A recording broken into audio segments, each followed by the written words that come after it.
ഇരിക്കുമ്പോൾ നമുക്ക് നമ്മുടെ ചെറുപ്പകാലത്തേക്ക് ഒന്ന് തിരിച്ചു പോയാലോ? 1950 മുതൽ 80 വരെ ജനിച്ചവർക്ക് ഇത് മനസ്സിലാകും. നാം പിന്നിട്ട വഴികൾ, നമ്മുടെ കൊച്ചു കേരളം എത്ര മനോഹരമായിരുന്നു. യഥാർത്ഥത്തിൽ അന്നായിരുന്നു ദൈവത്തിന്റെ സ്വന്തം നാട്. തെങ്ങുകൾക്കെല്ലാം തടമെടുത്ത് വളം ചെയ്യുമായിരുന്നു വർഷാവർഷം. അതിന്റെ നന്ദി എന്ന വണ്ണം തലപ്പിലേക്ക് കയറാൻ പോലും ആകാത്ത വിധം തിങ്ങിക്കായ്ച്ച് പ്രസാദിക്കുമായിരുന്നു അവ.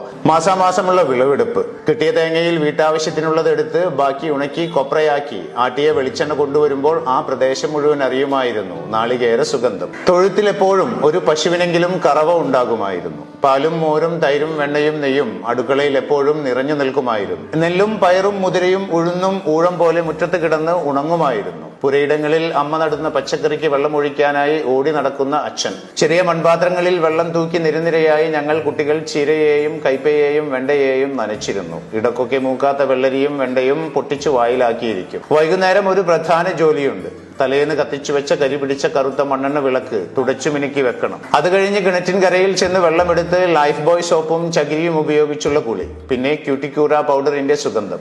വൈകുന്നേരം ചായ കുടിക്കാനെന്നും പറഞ്ഞ് കടയിലൊക്കെ പോയി സന്ധ്യക്ക് വീട്ടിലേക്ക് വരുന്ന അച്ഛന്റെ കയ്യിൽ കാണും ഒരു പൊതിയും എവറഡി ടോർച്ചും. കണ്ണിലും മനസ്സിലും അത് തെളിയിക്കുന്ന പറഞ്ഞറിയിക്കാനാവാത്ത അനുഭൂതിയുടെ ആത്മബന്ധത്തിന്റെ കരുതൽ സുഖം. മണ്ണെണ്ണപ്പുക വലിച്ചു കയറ്റിക്കൊണ്ട് അമ്മ ചോറ് തിന്നാൻ വിളിക്കും വരെയുള്ള പുസ്തക വായന. കൂട്ടിന് വയലിൽ നിന്നുള്ള തവളകളുടെ മേളം. ഉറങ്ങാനുള്ള തിരക്ക് കൂട്ടൽ.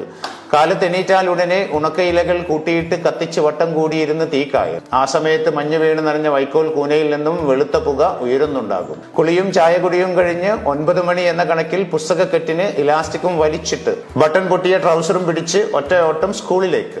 സ്കൂളിൽ നിന്ന് തിരിച്ചു വരുമ്പോൾ അടുക്കളയുടെ ഓടിനിടയിൽ നിന്ന് പുകയുയരുന്നത് ദൂരെ നിന്ന് കാണുമ്പോഴേ ഉത്സാഹമാണ്. അമ്മ എന്തെങ്കിലും പലഹാരം ഉണ്ടാക്കുകയോ ഉണക്ക കപ്പയോ ചേമ്പോ പുഴുങ്ങുകയോ ആകും. അതും കഴിഞ്ഞ് കണ്ടത്തിലേക്കോ അടുത്തുള്ള പറമ്പിലേക്കോ ഒരോട്ടമാണ്. പന്തുകളി, ഗോലികളി, കിളികളി മുതൽ അങ്ങോട്ട് പലതരം കളികളും അഭ്യാസങ്ങളുമായി നേരം ഇരുണ്ട് വീട്ടിൽ നിന്ന് വിളി വരുന്നതുവരെ. പിന്നെ പലതരം കച്ചവടക്കാർ. എല്ലാവരും വർഷങ്ങളായി വീടുകളുമായി ബന്ധമുള്ളവർ.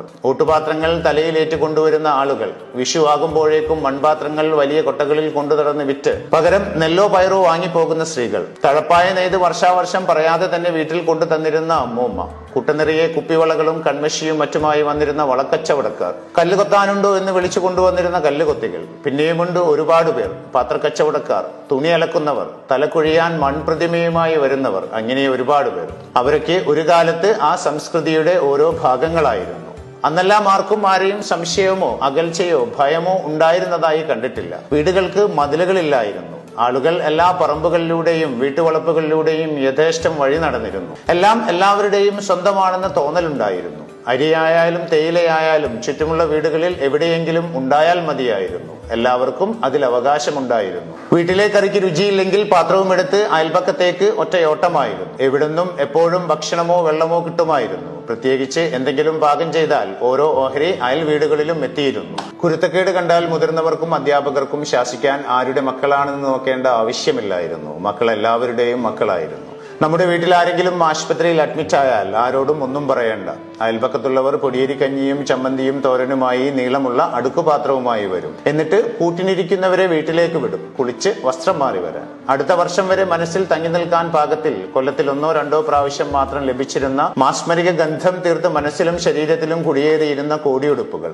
മുറ്റത്ത് നിന്ന് മുല്ലയും കനകാംബരവും പറിച്ചു കോർത്ത മാലയുടെ ഗന്ധം. തൊടികളിൽ നിന്നും ഇടവഴികളിൽ നിന്നും കുന്നിൻ പറമ്പുകളിൽ നിന്നും പൂക്കൾ പറിച്ച് താളിലയിൽ പൊതിഞ്ഞു കൊണ്ടുവച്ച് പൂക്കളങ്ങൾ ഉണ്ടാക്കിയ കാലം. പിന്നീട് എപ്പോഴോ പോയി മറഞ്ഞ മനോഹരമായ ആ കാലം. ഇടക്കൊക്കെ വെറുതെ ഇരിക്കുമ്പോൾ അതിങ്ങനെ മനസ്സിൽ വന്ന് പതിയെ വിളിക്കും. ഒന്ന് കണ്ണടച്ചു കൊടുത്താൽ മതി, നമ്മളെയും എടുത്ത് പറക്കും കാലങ്ങൾക്ക് പിറകിലോട്ട്. എല്ലാവരും അറിയട്ടെ, ഇങ്ങനെയുള്ള ഒരു നല്ല കാലം നമ്മളിൽ പലർക്കും ഉണ്ടായിരുന്നു എന്ന്. ഇനി ഒരിക്കലും തിരിച്ചു വരാൻ സാധ്യതയില്ലാത്ത കാലം, നമ്മുടെയൊക്കെ ചെറുപ്പകാലം. കേൾക്കാൻ നല്ല സുഖം അല്ലേ? പക്ഷേ അതോടൊപ്പം തെങ്ങ്